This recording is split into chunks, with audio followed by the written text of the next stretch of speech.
मो ना हूँ प्रशांत कुमार नायक ग्राम हूँ सान तुलसीपल्ली पोस्ट बारुडा आमर भाया कुलाड़ जिला गंजाम कौन कहे आज जो कलश यात्रा एक्चुअली आमर आज सान तुलसीपल्ली ग्रामवासी वृंद सहयोग आम 48 प्रहर नाम यज्ञ करने जाऊँ। आज आमर कलश यात्रा अनुष्ठित होची आउ एटा 20 तारीख रु 27 तारीख पर्यंत कंटिन्यू चलो। केते लोक समागम होउछंती केते वर्ष रे थरे होउची एटा हमर प्रति 5 वर्ष रे थरे करा जाउची। आमे प्रथम रे अष्टप्रहरी करथिलु तापर 32 प्रहरी तापर 48 प्रहर करूछु आउ आशा करूछु बहुत गुडे लोक समागम हेबे आउ एई भगवत प्राप्ति करके जीवन को मुख्य करवा आउ हमर पंचायत रो उन्नति तापर रहला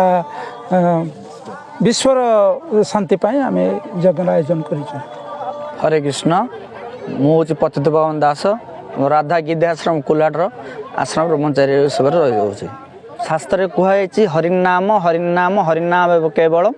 कलौ नास्तेव नास्तेव नास्तेव गतिर अन्यथा ए कली जुगरे एकमात्र धर्म हो हरिनाम करवा हरिनाम संकीर्तन करवा से हरिनाम बहुत महिमा अच्छे से कहुई कली जुगरे आमर गति नाई गति नाई गति नाई केवल हरिनाम बिना से कहुई कली जुगर धर्म है नाम संकीर्तन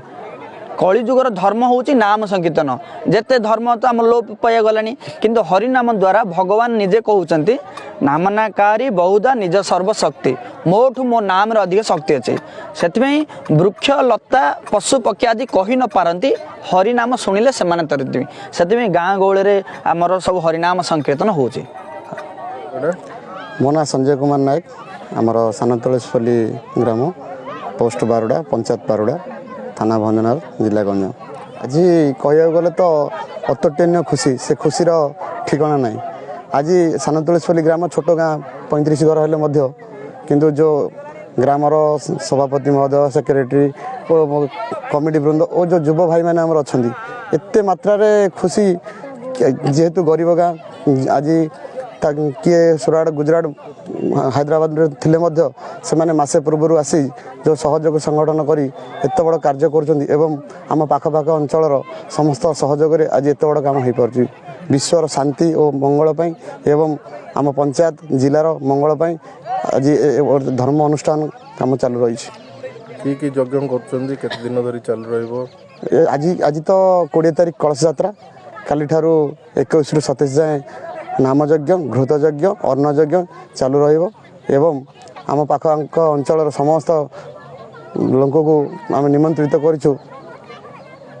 समस्ते आसबे सहयोग करेंगे एवं मिनिमम आम भावुँ 10,000 लोक संगम आम ग्राम